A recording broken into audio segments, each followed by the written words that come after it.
I think it would be fairly safe to say that most women are more likely to prioritise a hair appointment over a skin check. I don't think that's just me. Here in Australia, despite skin cancer being Australia's disease and the statistics, many of us who grew up with the Slip Slop Slap campaign back in the 80s have become a little complacent when it comes to our skin. I know that I have, and it's pretty easy to do. Of course, when we go to the beach, sunscreen and a hat are a non-negotiable. But day to day, the incidental stuff like driving, waiting for the kids, going for a walk, I am more complacent. Given 2 in 3 Australians will be diagnosed with skin cancer by the age of 70, and about 2,000 Australians, old and young, die from skin cancer each and every year, I think we all need to get it together when it comes to protecting our skin.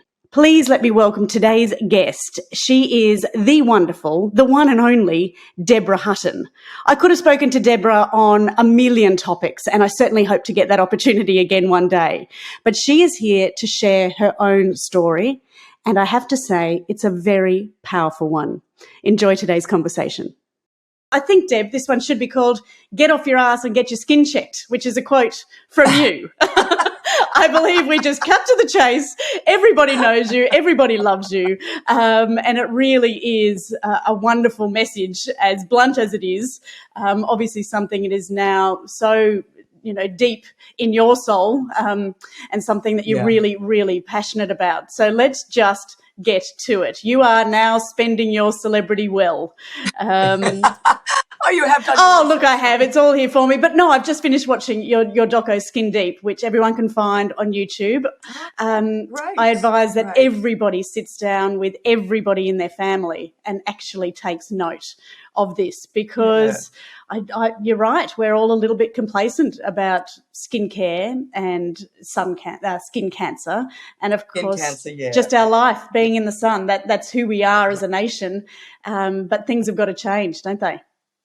Yeah, look, the thing is, we're Australian. We live in a beautiful country. We primarily live around the coast of Australia. Our whole culture is to live outside. We love to have lunch, go to the beach, have picnics, go for walks, runs, whatever, play golf, doesn't matter what it is.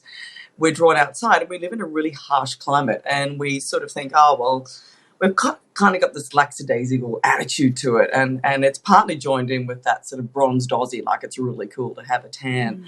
And as I found out from that Skin Deep, that show that I worked on, we shot it for over 3 months and talked to some extraordinary professors and surgeons. Your skin is an absolute trauma when it's being burnt, and those and you're setting yourself up at such a young age. We don't think about it. I mean, I've got shots of me as a baby, and I'm out on the beach on the Gold Coast, because I spent many years as a child in Queensland, and I'm out there, playing with my sand bucket, and there's no hat on or anything like that. But I also have shots of me holding all my dollies, and they've got hats on, but I don't have a hat on. And it's just, you're kind of seeding it at such a young age. As one of the surgeons said, you're kind of planting these seeds, and you don't know. It takes years and decades for all this trauma that the skin's been under to come to the surface. And that's when you get to my age and before that, because I had, my first bout with skin cancer was about 12 years ago. So from your sort of, your 50s onwards, everything that you've invested in every day, every bit of coconut oil, every time you got some, it's all just going to come back and go, hi, here I am. It's the ugly side of your life in the sun. And that's the thing, I suppose, for me. One of the best things that happened to me was skin cancer, because that photograph that I took after my second surgery was so brutal. I looked at it and went, that's just really ugly, and I posted it. But what's the best thing about that is it's given me a platform. And as you say, it's something that at least I can talk about it authentically, and I really care.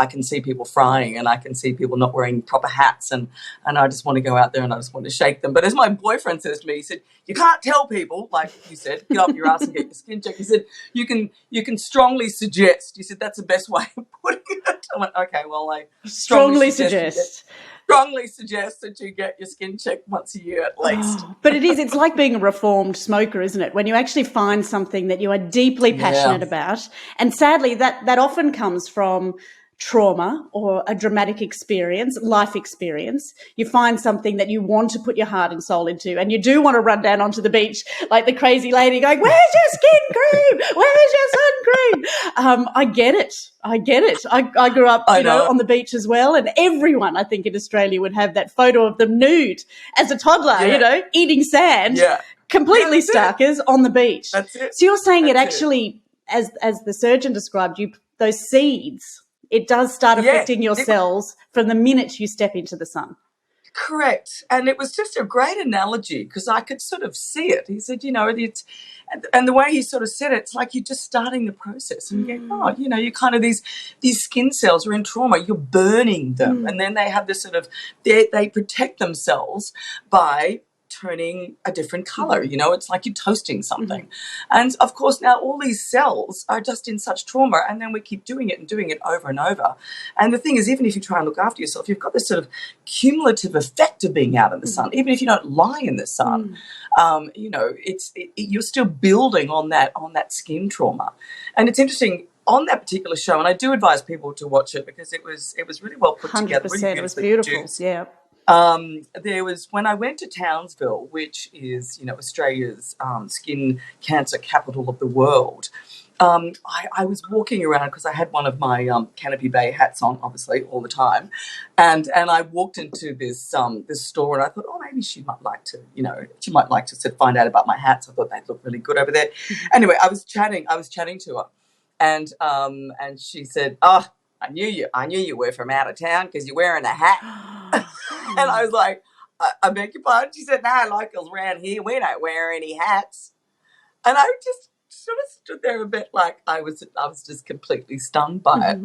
And it's just, so anyway, I spoke to one of the skin cancer specialists up there, and she said, it's not that you're lying in the sun. She said it's the women who are picking up the kids and standing outside for half an hour waiting for the kids to come out of school. It's getting from your car and having to walk longer to get to the shops. It's all those little incremental bits that we don't think about. You think, well, I'm not going to lie in the sun today, so why would I put on any sunscreen? But the way it was explained to me, I thought it's absolutely true. All the bits in and out, sitting in the car, you still cop it. So that's why it's like, pop your sunscreen on every day because it's incrementally you're just getting it. And look, we live in Australia. The ozone layer is stuffed and, we just got to be just sensible about it, Shelley. It's just, without it's being present and knowing and understanding rather than just dismissing it like, oh, she'll be all right. But that's our attitude, isn't it? Oh, look, something's going to get me. And I think we do consider it, even though it's Australia's disease, we assume that it only happens when we're older. And perhaps when we're teenagers and in our 20s, we don't care. We want the tan and we're prepared to pay the consequences. And yet we don't really understand how severe those consequences are. I know in your doco, you interviewed this beautiful young girl. She was 25. Was she, Carmel? Yeah, that's right. 25. Yeah. And she had a melanoma on her leg. Yeah. And the interesting thing about Oshina was that she went to her doctor. You see, there's very few dermatologists, a lot of skin doctors out there, and a lot of them, they haven't done the 6 years to become a derm, so they can misread things. So you can go to your doctor or you can go to some skincare specialists, and I think they only do about 6 months and then they can call themselves that. And she went to see, the first time she went to see a doctor, and they sort of said, I think you'll be right, it doesn't look like it's dangerous to me. So she walked out, and then within herself she listened to her own intuition, and she said, I just felt something wasn't right. So she went and got a second opinion, and sure enough, it was melanoma. And she's 26, and so she had a huge chunk cut out of her leg. But, it had gotten into a sort of stage. She has to be really careful now. And she's 26, just got married, little baby, and you think, okay, this is not just an old person's disease. This is something that a mate of mine started Skin Check Champions. He lost his surfing mate at 26, and that was just a guy he had no idea. He had a spot, all of a sudden it's melanoma, and he died sort of 6 months later. So you've got to have a relationship with the sun. You've got to have a relationship with the sun. You can't hide indoors. Well, we need our vitamin D too, don't we? I mean, we talk about that a lot as being part of our wellness. Just got to pick your times, pick your hours. Pick your hours. Get out there first thing in the morning, and if you go walking, do something sort of 4 o'clock onwards or 3 to 4 onwards in the afternoon. choose your times, and yes, you do need that, and that's an important thing as well, because I take vitamin D supplements because weirdly, you can easily become quite deficient. So it's important to kind of, it's kind of ironic, but anyway, it is what it is. I just wish, Shelley, that with all these influencers out there, the Kardashians allowed us to have big asses. Fantastic. We applaud the female shape. I love that. I just wish we could find a few high-profile influencers that would just say pale is beautiful and stay out of the sun and trying to protect the sun. And it's very much an English thing. And I see incredible skin. And I look at sort of friends of mine who have English background. And I go, oh my God, you've never seen a day in the sun. They say no, and I look at it and I go, it's beautiful. So I just wish it became kind of a fashion trend. That would be the best thing that could happen. If honestly, it would be. It would be fantastic. We're like, no. You're so right, though. You see the beautiful red hair and the freckles, or, you take Kate Winslet, for example. Like, everybody looks at her and just goes, oh, my goodness, look at your beautiful face. But by the time we get to our 20s, it's too late for most Aussies. Like, if you're not of, that origin or have the pale skin already, you've had 20 years in the sun before you even know it. Just a quick YMTI break in today's show. Ladies, have you visited youmusttryit.com yet? If not, why not? We have designed this store for us. We've done the research to support your aging well journey, from low-tox makeup, skincare, perfume, supplements, and much, much more. Ooh, and we have some lovely gift packs ready to go too, for you and your loved ones, just in time for Christmas. After listening to today's episode, go and check us out, youmusttryit.com. All right, now it's back to the show. I'm fascinated with the difference between skin cancer and melanoma, because they are very different. And I know, I hate to put it on you as a scientist, but I know you've done a lot of research now. It's really, look, it's all a form of skin cancer, okay? So you can start off, there's BCCs and SCCs. So you've got your basal cell carcinoma, which is what I've had. And there's different varying types. There's some skin surface ones, and there's ones that are infiltrating. So they can actually bury down into your bloodstream. Okay, so that's what I had, infiltrating BCC. Then there's SCCs, which is squamous cell carcinoma.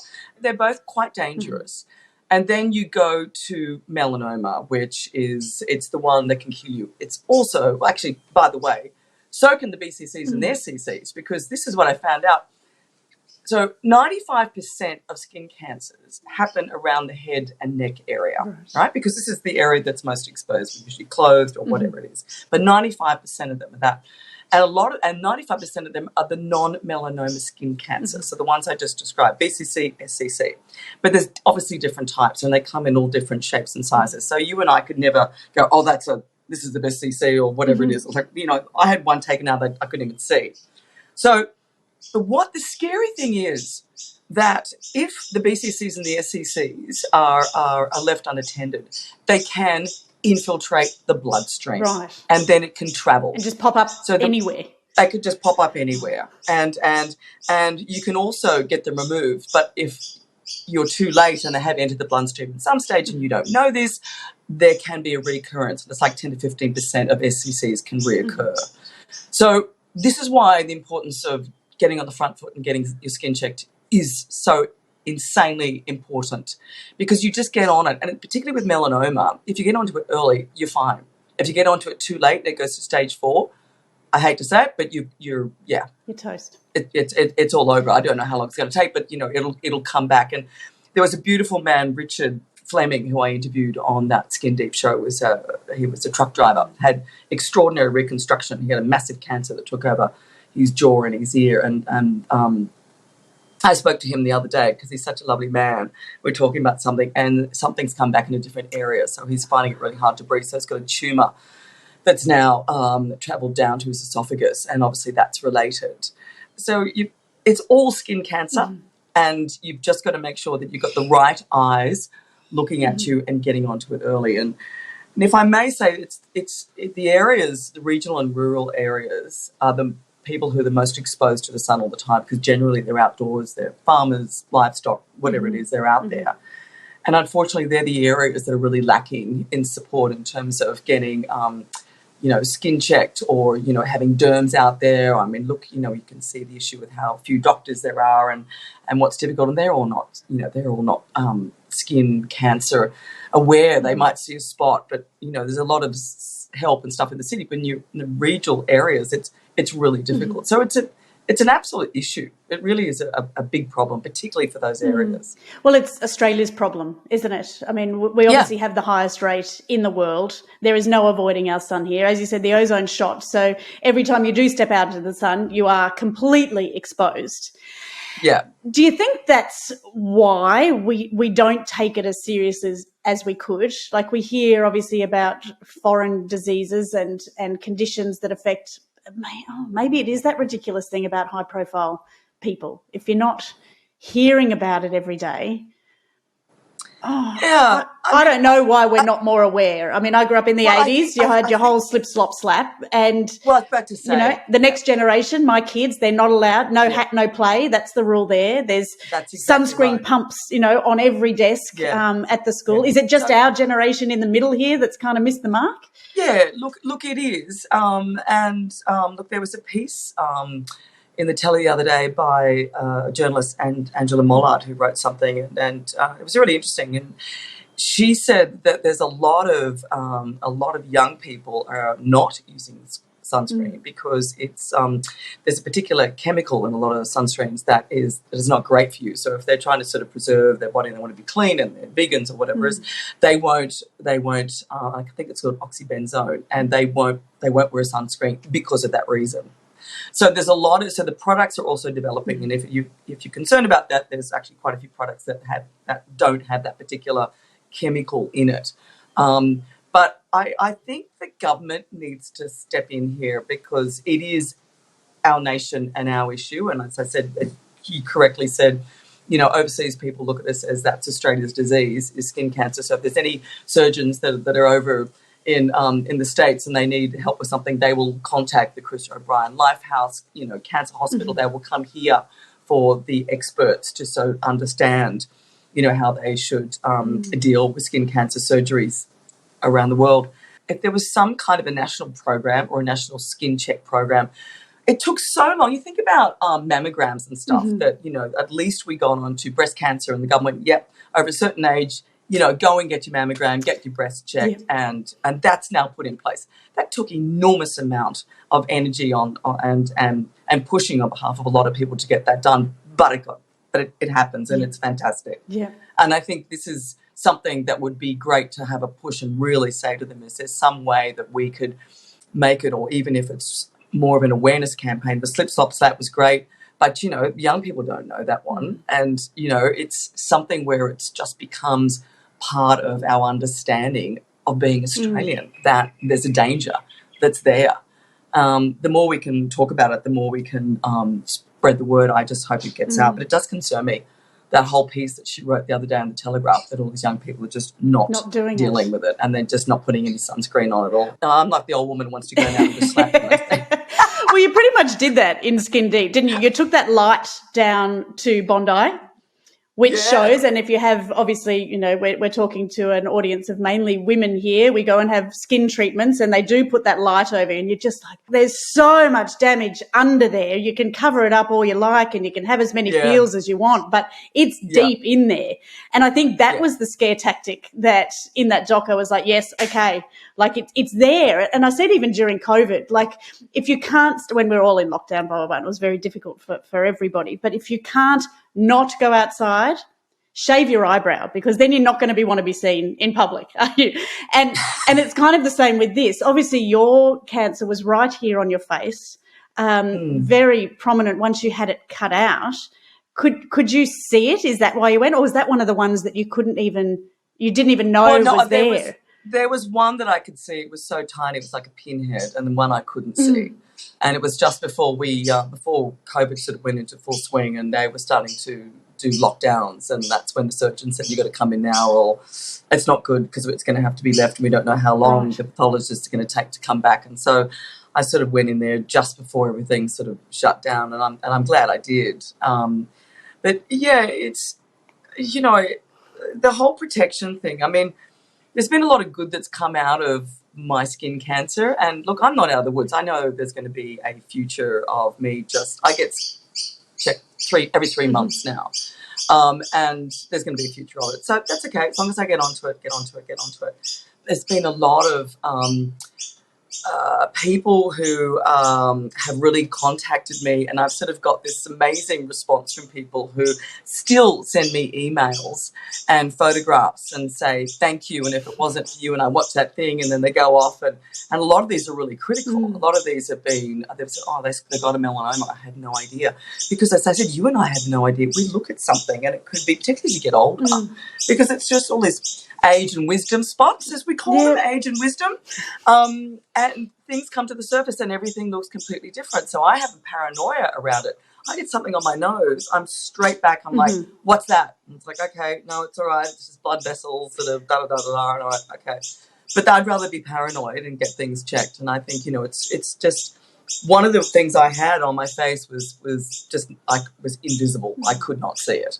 So that scares me, because there's just stuff that's going on. And look, that's why it's important. I mean, one of the good things that came out of this whole thing for me was yes, it gives me a platform to talk about it.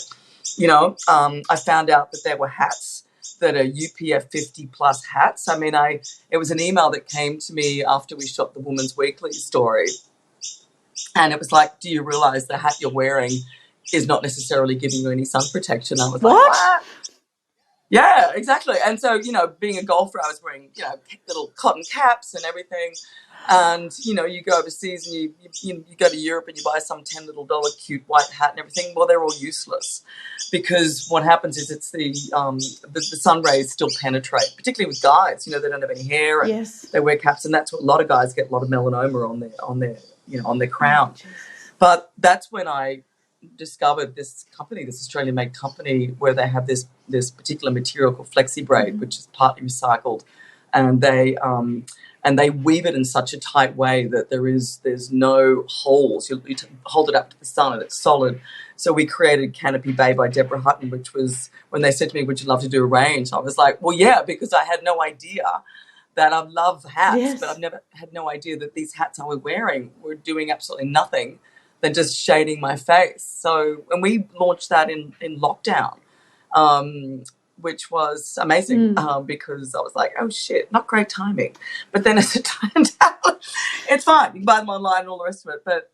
But yeah, that was a revelation. I wouldn't ever have known that had I not sort of gone down this path. Okay, so that's Canopy Bay. I've seen it. Canopy Bay by Deborah Hutton. They're beautiful. You've got how many designs now? About 15 designs or so? Yeah, there's probably a few more than that. Yeah, we just launched. I did some more, some felt, because I've moved out of Sydney, and that's quite a young area, about an hour out of Sydney. Everyone was wearing felt hats in the middle of summer. I'm like, I think that's really cool. Yeah.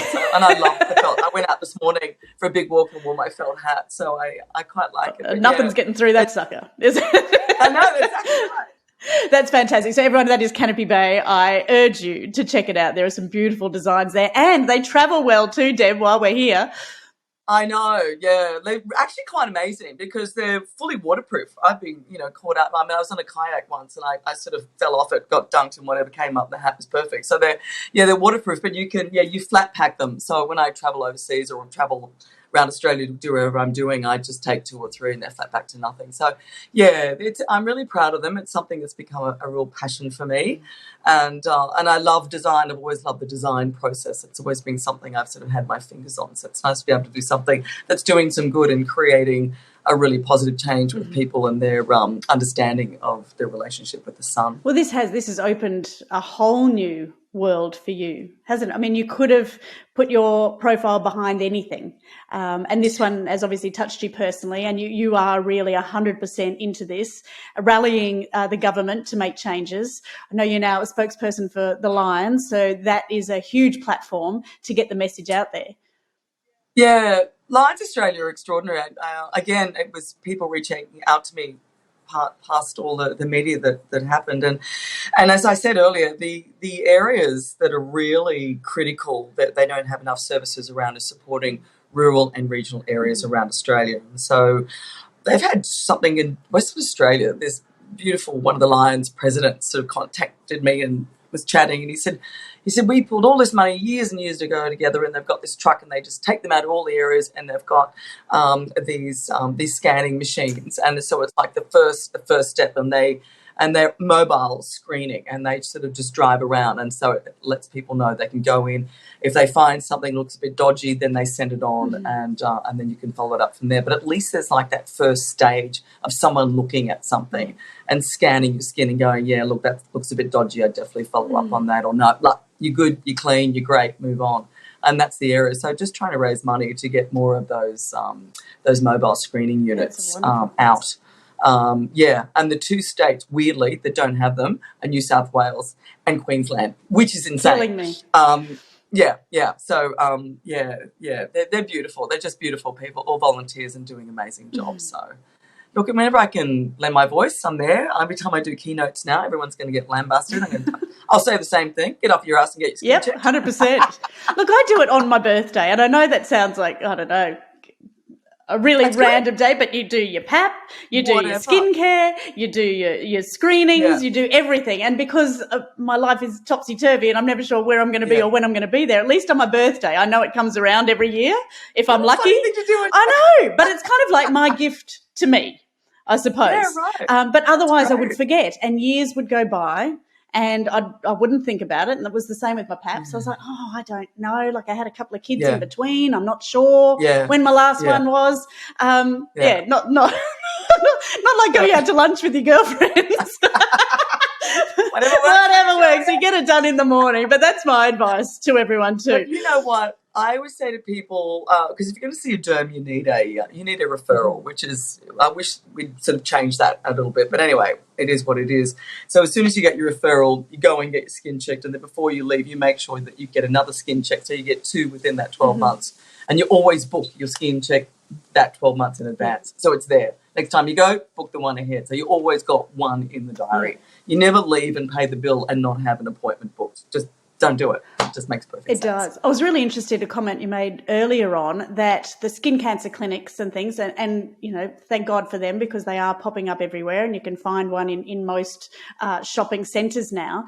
But they are not as qualified, obviously, as a dermatologist. No, a dermatologist requires 6+ years on top of being a GP to go down that track, which is substantial.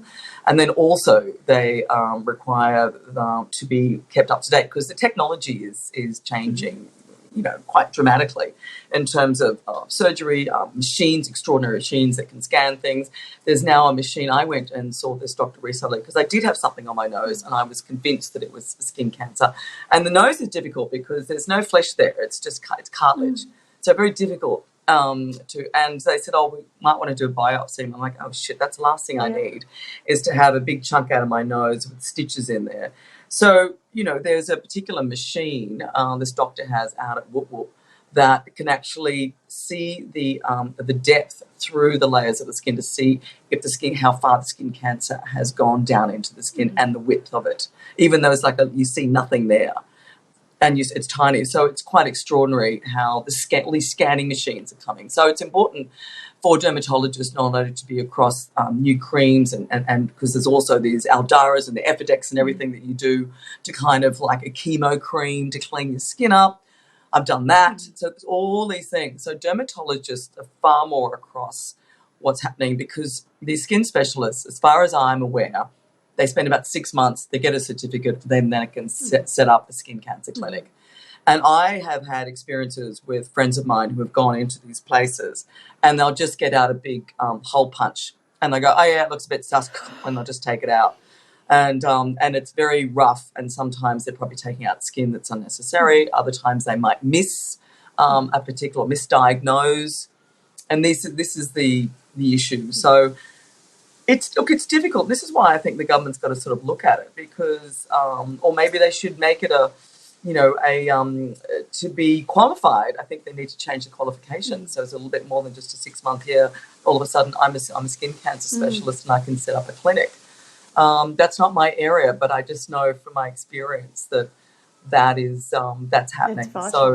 And as you say, the technology is there. Obviously, it'll be getting cheaper and cheaper as well as those machines are made and more readily available. Hopefully GPs can also have those at their disposal. And then you hope they say, just go and see this person. Here's the referral. I know, and look, they're not cheap. They're $500,000 to $1 million a machine. There's things called vectors and stand where you can stand there and it just scans you.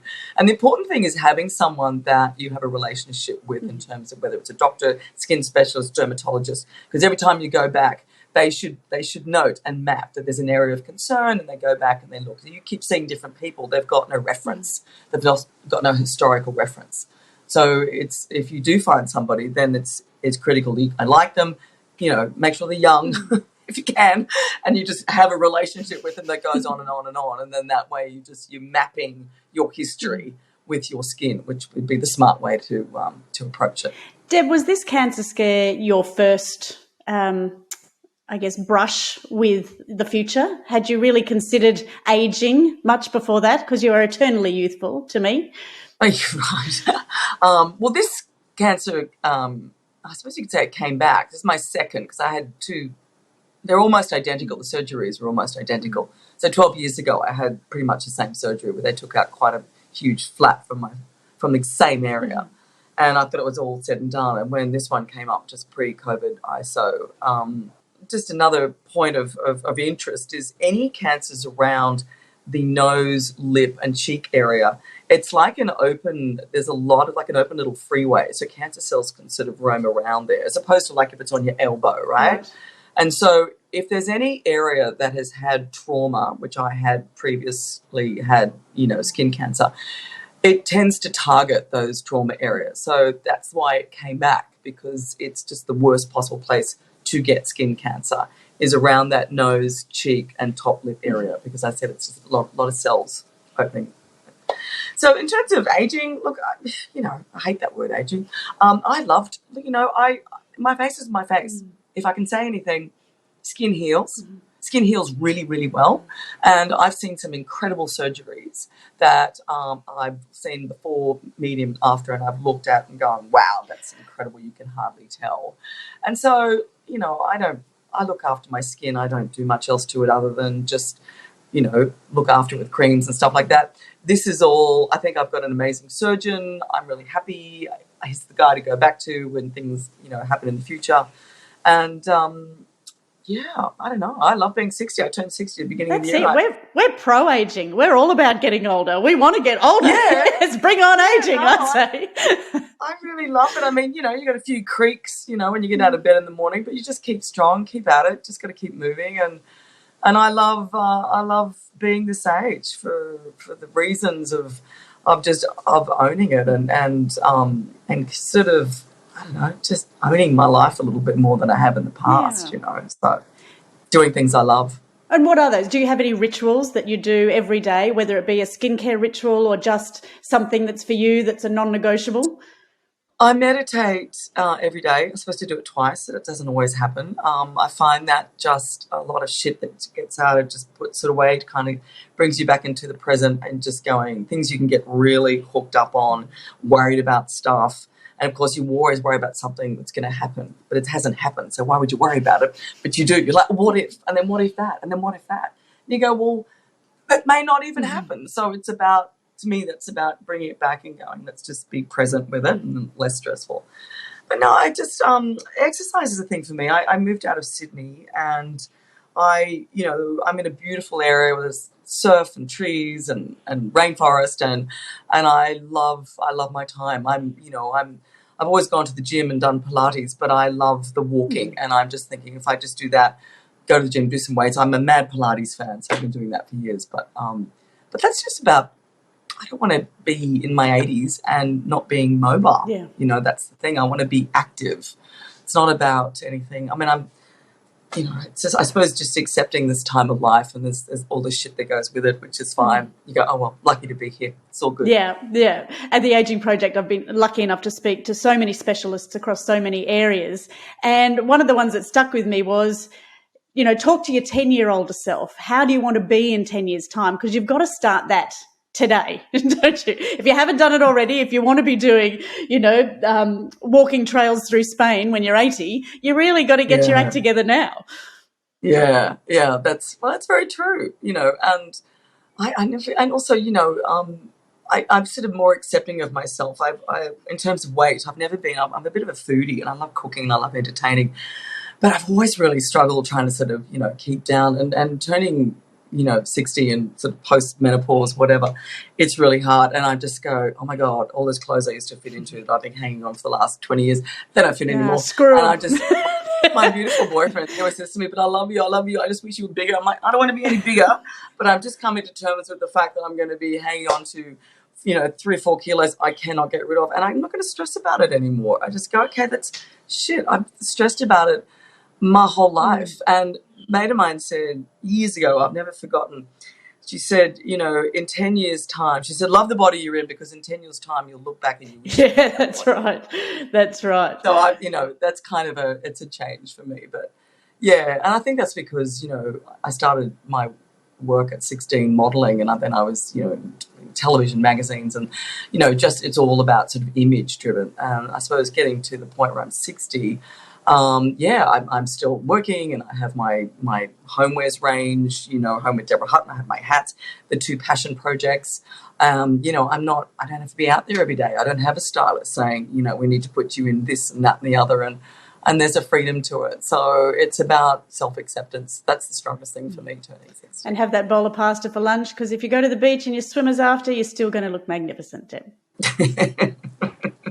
No, pasta for lunch, not dinner.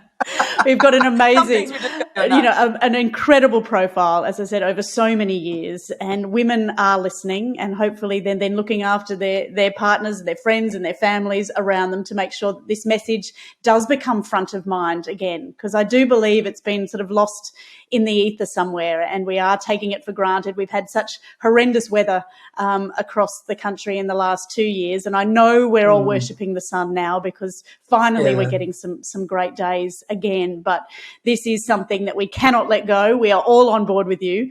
I do encourage everyone to jump onto that Skin Deep doco, because it'll scare the pants off you, but I think that's what we all need as well. Yeah, it's true. Good, exactly right. And thank you, and I appreciate you helping me spread the word, Shelley. It's good. It's important. Really important. We're with you 100% of the way on this one. All right. And if I can chat to you about menopause, Pilates, meditation on another day, we will do that too. All right. Lovely to see you, You Shelley. too. Take care. Thank you so much, Deb, for sharing your story with us and making the fabulous documentary Skin Deep, which you can all easily find on YouTube by Googling Skin Deep and Deborah Hutton. Like I said in the beginning, get off your ass, get your skin checked. Or, as Deb said more diplomatically, and I put it in her words, I strongly suggest getting your skin checked, and by the right person. And if in doubt, just get a second opinion. We have intuition for a reason, so let's tune in to our intuition. The experts don't always get it right. I know I'm sounding a little bit ranty, but I have watched Deb's doco, and I think as many people as possible shouting this message and sharing this message is going to make the change that she and we are all after. Of course, our Must Try It store has our favourite clean sun creams, free from any chemicals like the oxybenzone. So please, after watching Skin Deep and booking your check out, you must try it and have a look at the skin cream that we have there for you. One for your bathroom, one for your car, one in your handbag. And for those who can't resist the golden glow, of course, we also stock a beautiful organic fake tan range. And don't forget Deb's hats. canopybay.com.au. There are some gorgeous styles there. As she said, one for every location, one for every occasion. Oh, people, we have a lot of work to do. So let's look after our skin and remember that a suntan actually equals trauma for your skin. Thank you so much for listening. I'm Shelley Craft. I hope today's conversation will help save some lives. Please share it with your loved ones. And thank you so much for listening.